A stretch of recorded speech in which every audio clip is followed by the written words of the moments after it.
오늘 우리에게 주시는 하나님의 말씀은 신약성경 요한복음 3장 16절 말씀입니다. 요한복음 3장 16절 말씀을 우리 다 같이 함께 봉독하도록 하겠습니다. 하나님이 세상을 이처럼 사랑하사 독생자를 주셨으니 이는 그를 믿는 자마다 멸망하지 않고 영생을 얻게 하려 하심이라. 아멘.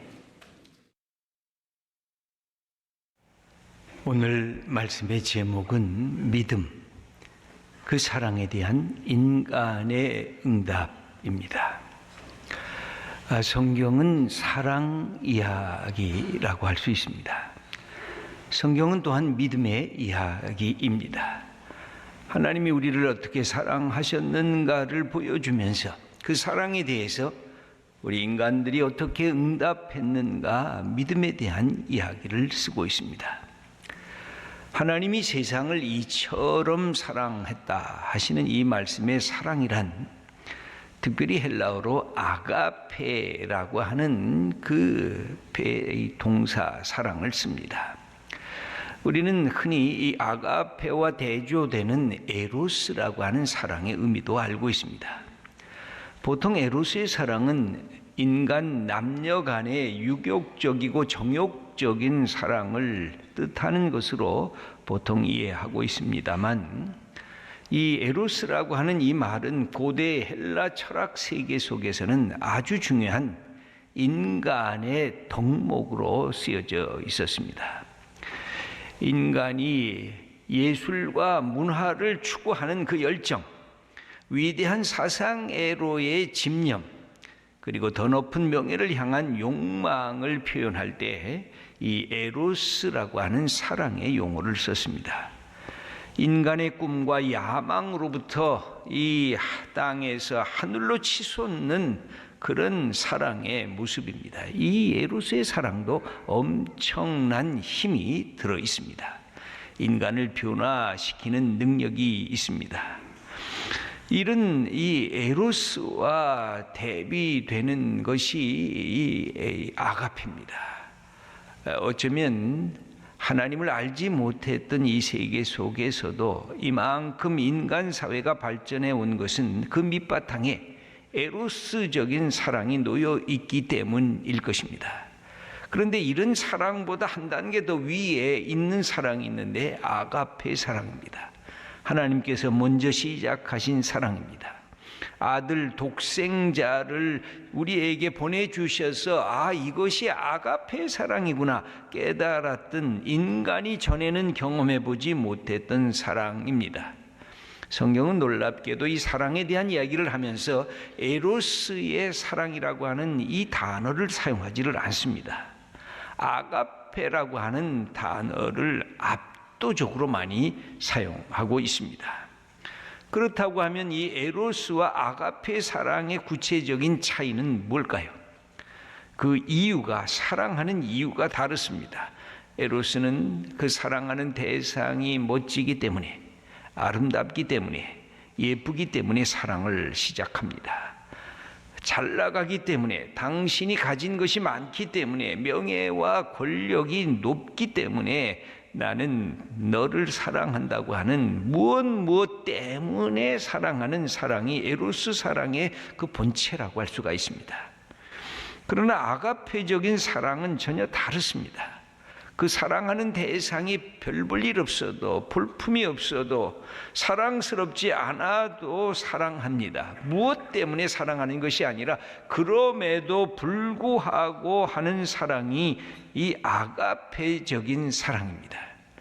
예수 그리스도를 통해서 이 아가페의 사랑을 경험했던 사도 바울은 로마서 5장에서 그렇게 쓰고 있습니다. 6절을 보면 우리가 아직 연약할 때 계약대로 그리스도께서 경건하지 않은 자를 위하여 죽으셨도다.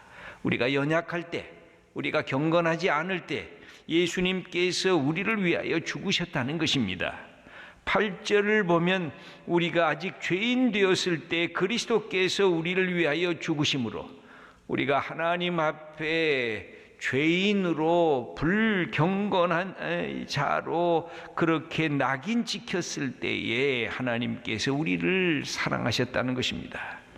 10절의 말씀을 보면 우리가 원수 되었을 때 그의 아들의 죽으심으로 말미암아 하나님과 원수된 우리들을 친히 찾아오시도록 아들 예수님을 보내주셨다고 말씀하고 있습니다. 하나님을 보시기에 사랑할 만한 것이 없었으나 그럼에도 불구하고 우리를 사랑하신 그 사랑이 아가페의 사랑입니다.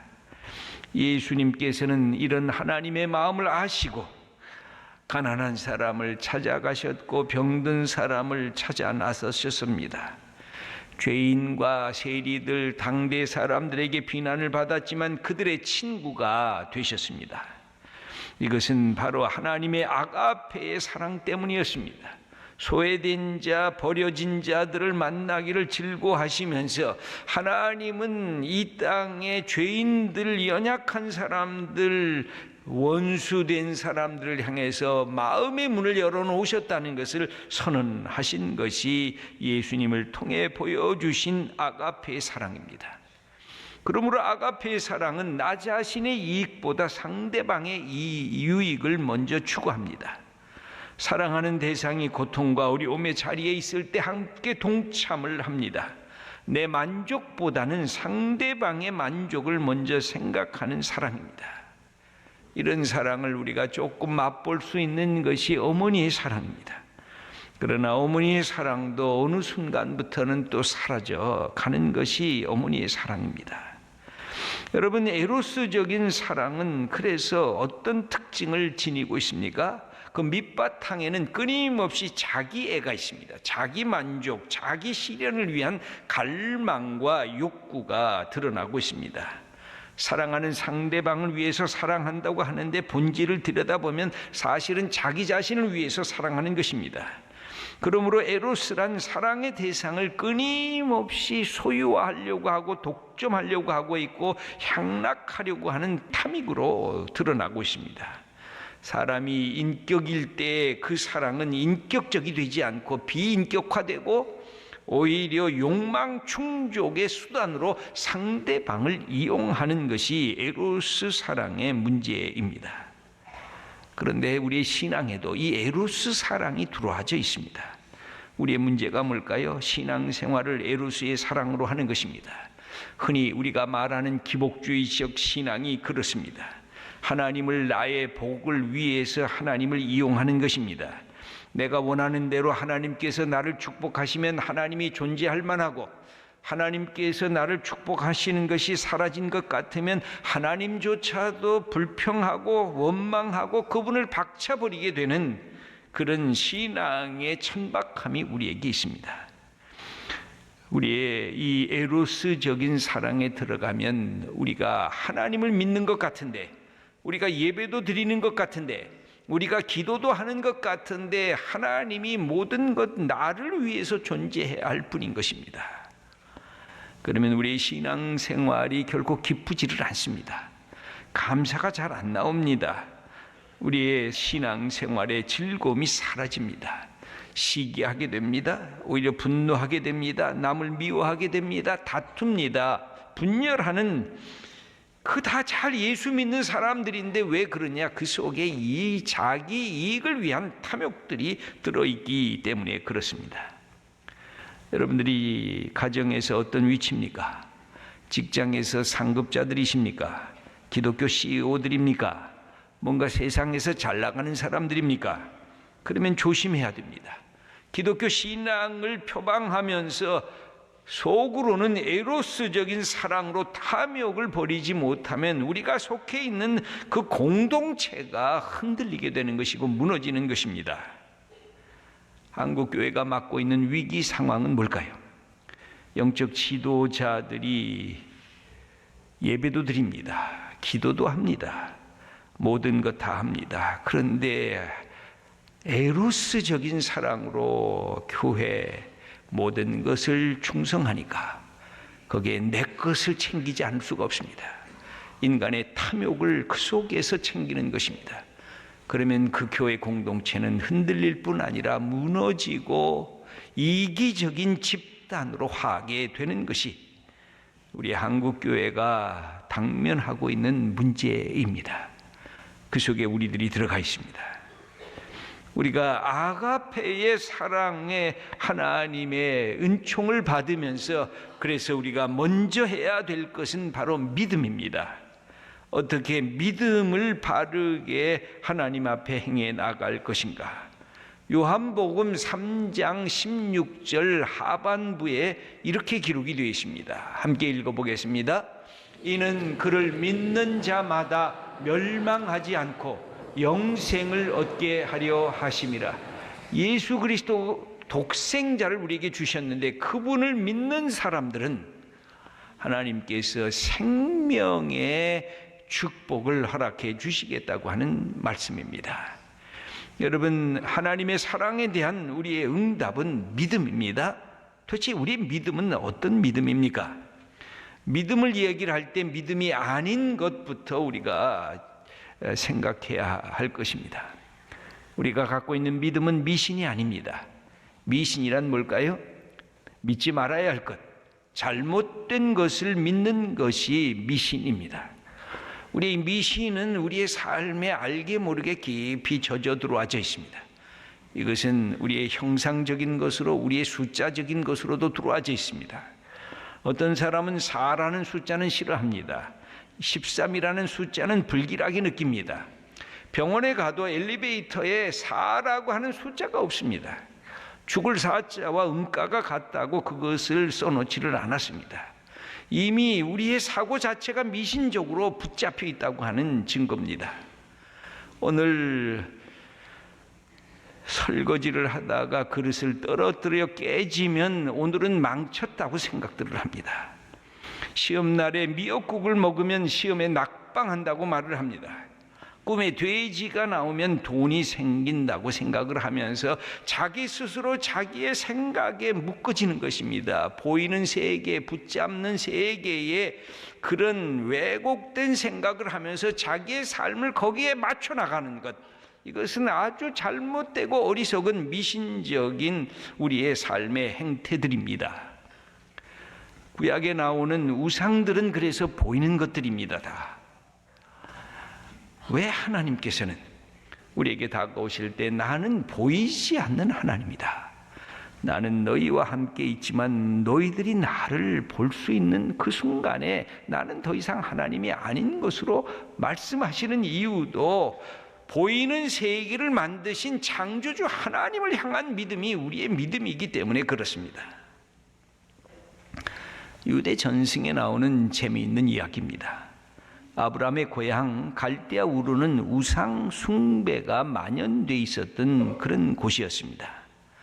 아브라함의 아버지 데라는 나무로 우상을 만들어서 장사를 했던 인물이었습니다. 그런데 어느 날 외출하고 돌아와 보니까 그 많은 신상들이 다 부서져 버렸습니다. 그리고 가장 큰 우상 그 손에 큰 방망이가 쥐어져 있었습니다. 아버지 데라는 이 광경을 보면서 너무 놀랐습니다. 아브라함이 한 것인 줄 알고 아브라함에게 물었습니다. 아브라함은 이렇게 대답을 했습니다. 우상들이 서로 배고프다고 서로 싸우면서 제일 큰 우상이 혼자 먹으려고 다른 작은 우상들을 몽둥이로 다 때려 부셨습니다. 그렇게 이야기를 했습니다. 아버지 데라가 야 이놈아, 네가 날 놀리느냐? 우상이 어떻게 생명도 없는데 다른 우상을 다 부숴버린단 말이냐? 그랬더니 아들 아브라함이 맞습니다. 생명도 없는 우상이 어떻게 우리 인간을 도와줄 수가 있겠습니까?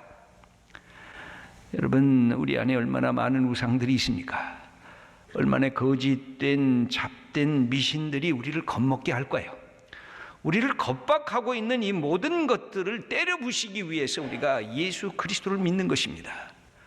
예수 그리스도를 통해서 우리를 억압하는 보이는 세계의 어떤 것도 우리를 협박할 수가 없다. 우리는 살아계신 하나님을 믿는, 예수님을 믿는 하나님의 사람인 것을 선언하는 것, 이게 믿음의 사람들의 삶의 태도입니다. 여러분, 이런 미신적인 우상보다 한 단계 더 강력한 것이 있는데 바로 인간의 신념입니다. 때로는 이 신념으로 포장된 집단적인 이데올로기라고 할 수가 있습니다. 이 이데올로기는 당파성을 지닙니다. 편파성을 지닙니다. 자기 신념만 옳다고 주장합니다. 그래서 그 이데올로기 속에 들어가면 그와 동행하지 않는 모든 사람들은 다 적대자들이 됩니다. 이 신념이 갖고 있는 위기가 그런 것입니다. 자기 속에 있는 생각을 확신하고 거기에 고착이 되면 새로운 정보나 새로운 사상에 대해서 폐쇄적으로 자기를 가두어 버립니다.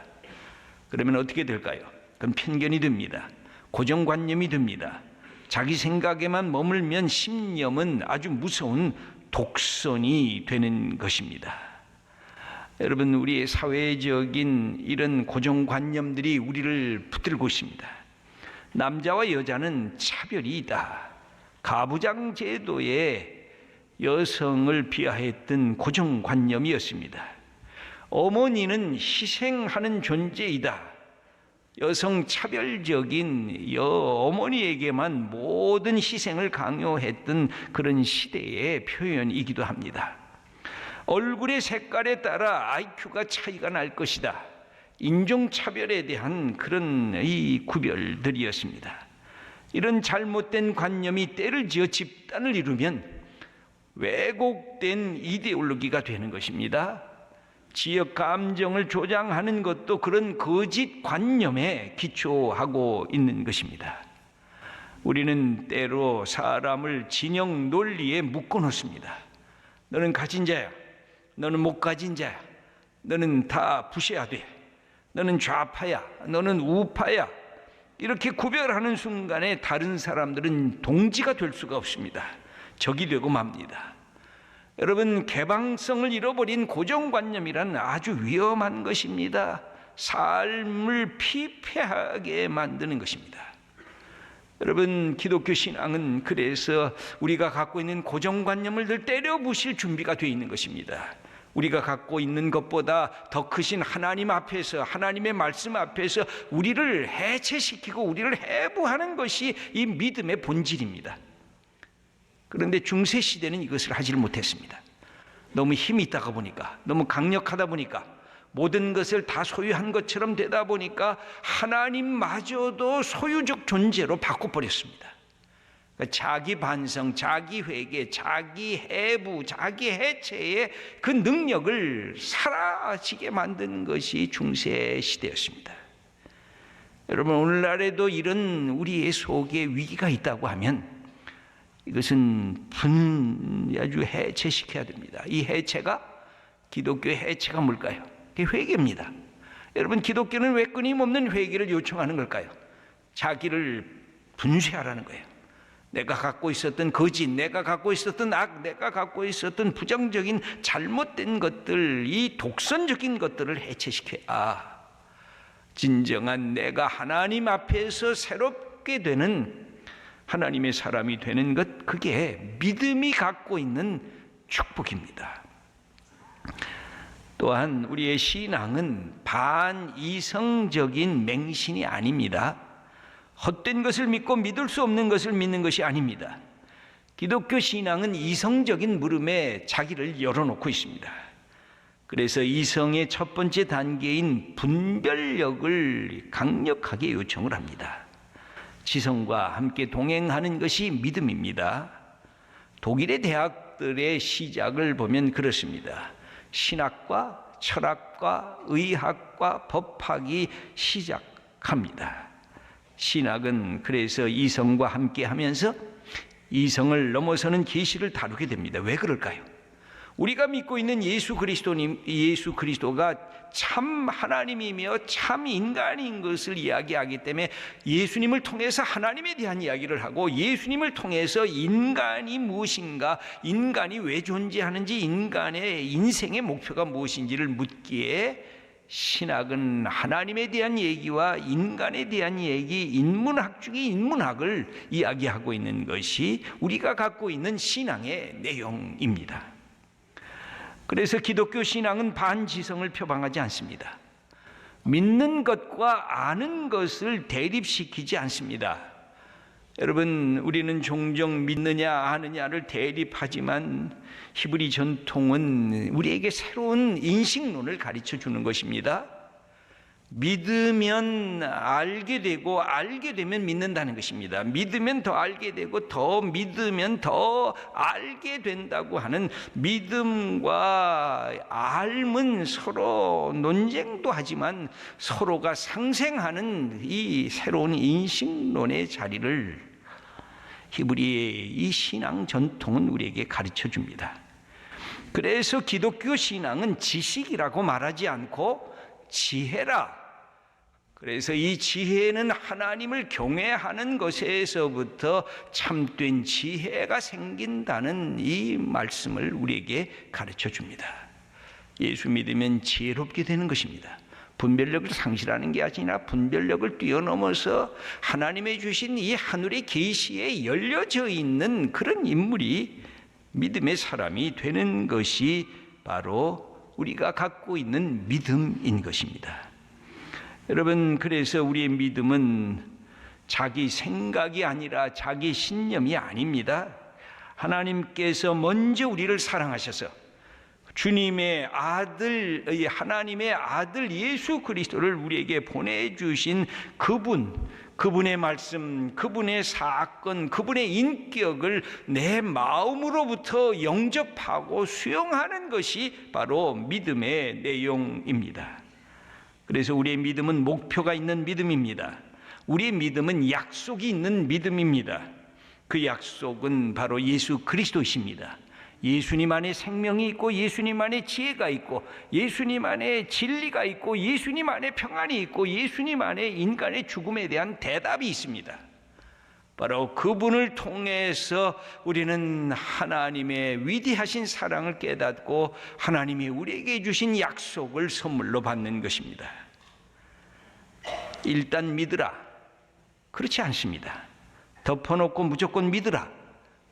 결코 그것이 아닙니다. 우리의 믿음은 하나님의 말씀인 성경을 피는 것입니다. 그리고 성경을 펴서 하나님이 어떤 분인가 하나님과 대화하면서 하나님께 질문합니다. 하나님이 보내주신 예수 그리스도가 누구신지, 그분이 어떤 말씀을 하시고 어떻게 사람을 만나고 행동하셨는지를 우리가 보게 됩니다. 그러면서 하나님이 나 같은 사람을 위해서 아들 예수님을 이 땅에 보내시고 십자가의 길을 가게 하시고 다시 부활의 자리로 인도하셔서 우리에게 생명의 축복을 주시는구나. 이 사실을 깨닫게 되는 것이 하나님께서 우리에게 선물로 주신 믿음의 사건입니다. 믿음은 그래서 자랑스러운 것입니다. 믿음을 통해서 우리는 하나님을 알고 인간을 알기 때문에 그렇습니다. 오늘 요한복음 3장 16절을 함께 읽겠습니다. 하나님이 세상을 이처럼 사랑하사 독생자를 주셨으니 이는 그를 믿는 자마다 멸망하지 않고 영생을 얻게 하려 하심이라. 하나님의 말씀입니다. 여러분, 우리가 믿습니다. 그러나 믿음은 우리 신앙의 출발점입니다. 이제 시작하는 것입니다. 믿음은 그 다음에 어디로 가야 될까요? 믿음은 사랑으로 가야 됩니다. 믿으면서 사랑하고 사랑하면서 믿어야 되는 것입니다. 계속해서 다음 주일에 말씀을 드리려고 합니다. 사랑하는 성도 여러분, 우리의 믿음을 다시 점검하세요. 에루스적 사랑에 머무르지 않았는가? 내가 아가페적 사랑을 갖고 믿음의 삶을 살아야 되겠다. 오늘도 결심하면서 주님과 함께 동행하는 하나님의 복된 자녀들 다 되시기를 축원합니다.